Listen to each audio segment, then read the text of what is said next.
Maka nun di sini disukunkannya tersembunyi. Harusnya dia nun sakinah, makhrajnya di mana? Di lisan, ujung lisan. Naninu an menjadi al-insan.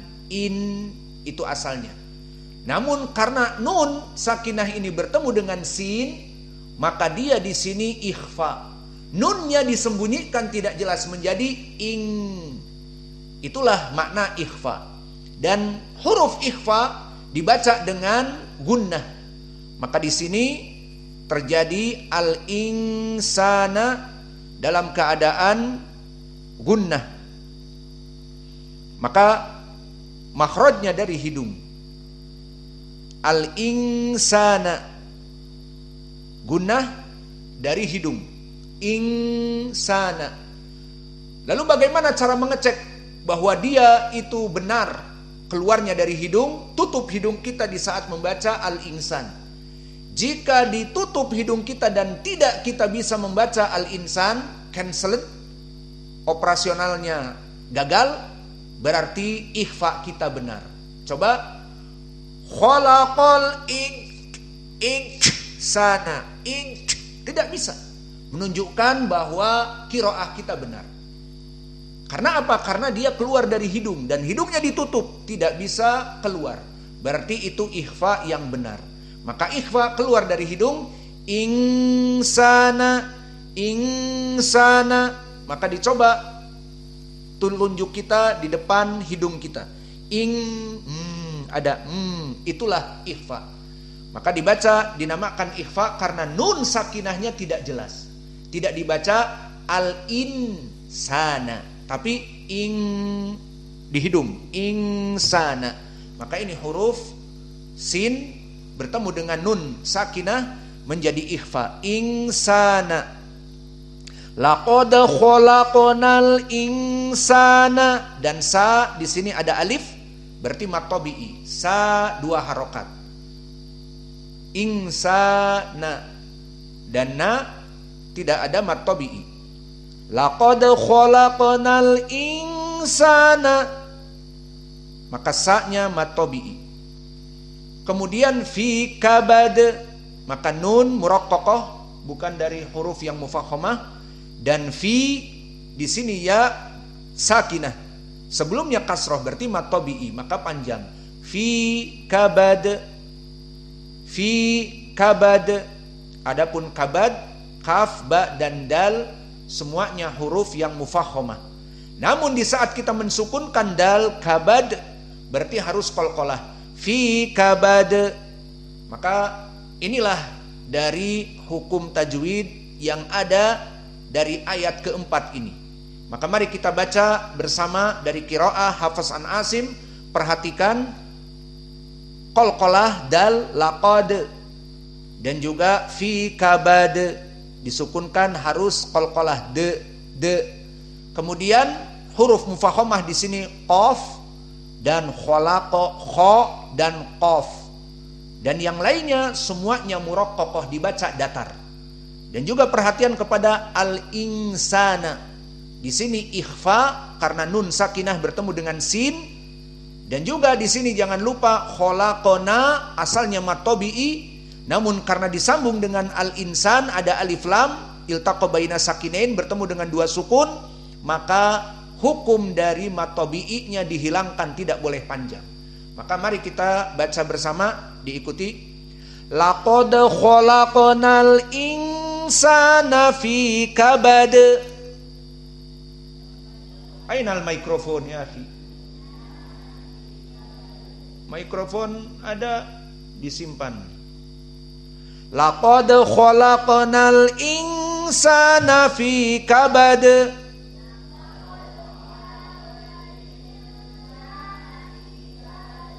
Maka inilah dari qiraah.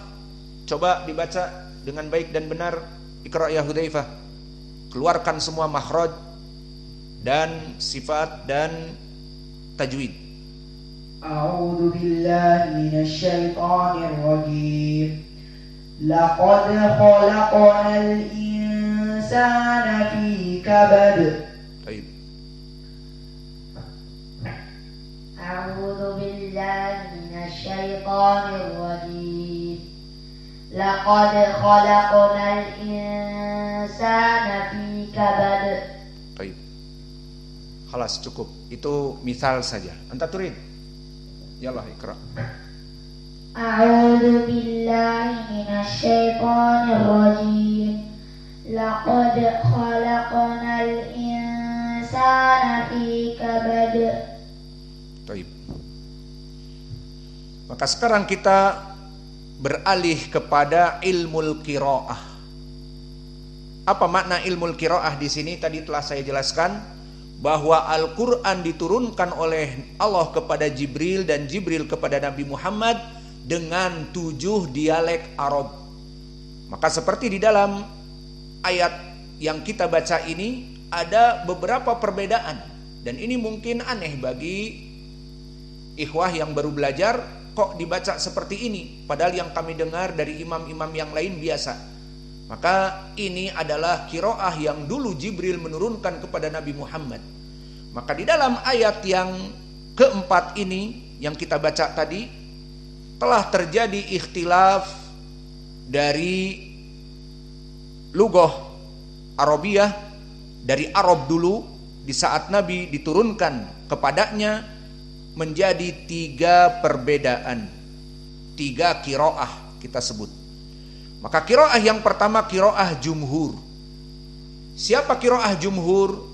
Qiraahnya jumhur maknanya adalah orang-orang yang banyak.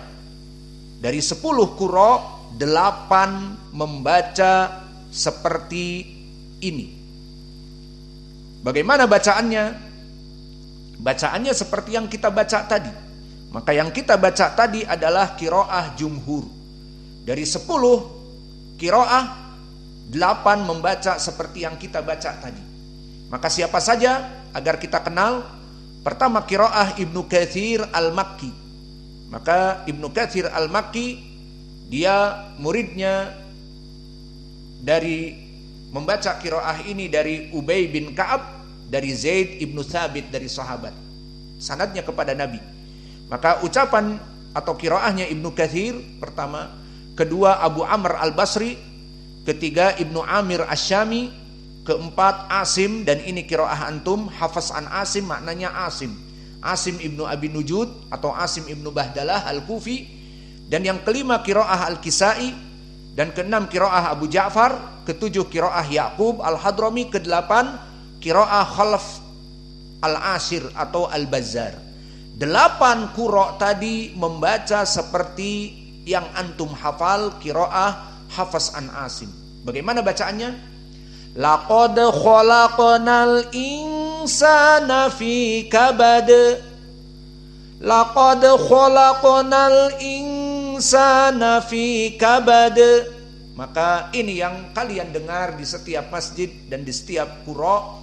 Inilah dinamakan qiraah jumhur. Dari 10 qiraah 8 mereka membaca dengan qiraah yang sama seperti yang kami sebutkan tadi. Kemudian di sana ada satu qari yang ke-9, riwayat dari Nafi' bernama Wars. Qiraah Wars an-Nafi' itu masyhur dengan qiraah Wars an-Nafi'. Maka mereka membaca ayat ini dengan an-naql. Apa makna naql? Di dalam ucapan al-insan, nah di sini ada hamzah. Bagi mereka qiraah dari Arab, karena kita kembali kepada qiraah ini asalnya dari Arab, dari Nabi. Di saat diturunkan oleh Jibril, diriwayatkan Nabi dengan naql. Apa itu naql? Naql itu dihilangkan hamzah. Setelah alif lam al-insan, hamzahnya dihilangkan. Lalu dihilangkan hamzahnya, disisakan harokatnya kasroh. Jadi kalimat al-insan, disilahkan dilihat bapak-bapak, kalimat al-insan ini, maka hamzahnya terbayang dihilangkan. Jadi hanya al, insannya hilang, langsung kepada nun. Nah terus hamzahnya dihilangkan, harokatnya tadi apa? Kasroh kan? Insan, hamzahnya kasroh. Harokat ini kasroh dipindahkan, itu yang dinamakan naql, dipindahkan kepada yang sebelumnya, yakni kepada lam. Jadi hamzahnya hilang dan lamnya berharokat. Tadinya kan sukun, al-insan, lamnya sukun. Sekarang lamnya berharokat. Harokat dari mana? Dari hamzah. Hamzahnya kan insan, kasroh, maka lamnya menjadi berkasroh. Hamzahnya mana? Hilang. Jadi habis lam apa? Harusnya kan habis lam hamzah, al-insan. Hamzahnya dihilangkan, habis lam langsung bertemu dengan nun. Jadi bacaannya gimana? Linsan. Linsan. Ini qiraah Warsh an Nafi'. Maka kita baca sekarang bagaimana qiraah yang berbeda ini dari qiraahnya siapa? Warsh an Nafi'. Perlu diperhatikan, ucapan saya tadi qiraah siapa? Warsh an Nafi', bukan mereka yang menginovasi qiraah ini, bukan. Warsh an Nafi', dia Nafi' dari tabi'in sogir, atau di zamannya Imam Malik, dekat dengan zaman Imam Malik, itba'ut tabi'in. Maka dia yang mempopulerkan ucapan Nabi dulu diturunkan oleh Jibril, dia. Maka pada hakikatnya ini diturunkan oleh Allah kepada Jibril, Jibril kepada Nabi Muhammad, dibaca dengan qiraah ini. Namun di zaman sahabat tidak disebut qiraah Warsh an Nafi', karena Nafi' belum lahir di zaman Nabi ini dan para sahabatnya. Lalu kenapa sekarang terkenal qiraah Warsh an Nafi'? Karena mereka yang mempopulerkan, mereka yang memasyhurkan, asalnya dari Nabi. Maka istilah ini ada di zaman now untuk membedakan. Ini qiraah Warsh. Qiraah Hafs an Asim tadi gimana? Dibaca hamzahnya. Laqad khalaqnal insa. Hamzahnya insa. Di sini nanti tidak. Nah, ini qiraahnya Warsh an Nafi', bukan menunjukkan inovasi dari Warsh an Nafi', tetapi dari Nabi dulu diturunkan oleh Jibril. Namun dipopulerkan oleh mereka dan kita menghafal Al-Qur'an dari pembagian tersebut. Ini qiraah Hafs an Asim. Tadi laqad khalaqnal insana fi kabad. Qiraah Warsh kita akan baca sekarang. Laqad khalaqnal insana fi kabad. Mana hamzahnya? Dihilangkan. Ini dari mana? Bukan buatan Warsh an Nafi', dari Nabi di saat diturunkan kepada Nabi dari Jibril. Maka ini dinamakan qiraah Warsh, bukan dari mereka tetapi mereka yang mempopulerkan. Namun hakikatnya Jibril di saat menurunkan Al-Quran, karena di dalam hadis Sahih Al-Bukhari tadi sahih, berkata Nabi Muhammad diturunkan Al-Quran dengan 7 bahasa Arab. Jadi ada yang dibaca al-insan, ada yang dibaca linsan. Dan ini qiraahnya yang masyhur sekarang Warsh an Nafi'. Maka mari kita baca. Laqad khalaqnal insana fi kabad. Laqad khalaqnal insana fi kabad. Ayo dibaca.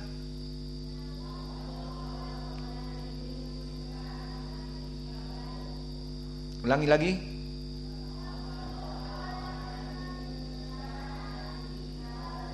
Maka lihat qiraah yang kita hafal Hafs an Asim tadi. Laqad khalaqnal insana fi kabad. Qiraah yang kedua yang diturunkan oleh Jibril kepada Nabi Muhammad. Laqad khalaqnal insana fi kabad. Ini qiraah yang kedua. Maka ini Nabi berkata kepada Ubay, ini qiraah yang kedua, catat, itu maksudnya. Tadi dibaca hamzahnya, sekarang tidak dibaca hamzahnya, menjadi linsana, tapi tetap ikhfa, linsana. Sekarang masuk kepada qiraah yang ketiga. Tadi siapa qiraah yang berkesendirian? Warsh an Nafi'. Berarti jumlahnya berapa sekarang? 9. 8 tadi jumhur, ditambah 1 menjadi 9. Dan sekarang adalah qiraah yang terakhir, qiraah yang ketiga, qiraah Hamzah Az-Zayyat. Dan ini tadi kayak kami sebutkan qiraah Hamzah, bukan Hamzah yang menginovasi ucapan yang ketiga ini, bukan dari Nabi, namun dia yang mempopulerkan. Maka Hamzah Az-Zayyat pun murid dari Nabi. Maksudnya sanadnya bersambung kepada Nabi. Dari mana dia belajar? Dari sahabat, dari dua sahabat. Dari Ali radhiyallahu anhu dan dari Abdullah ibni Mas'ud. Sanadnya bertemu kepada dua sahabat. Siapa? Ali radhiyallahu anhu dan Abdullah ibnu Mas'ud. Keduanya sahabat mengambil dari Nabi dengan qiraah yang akan kita baca sekarang. Qiraah yang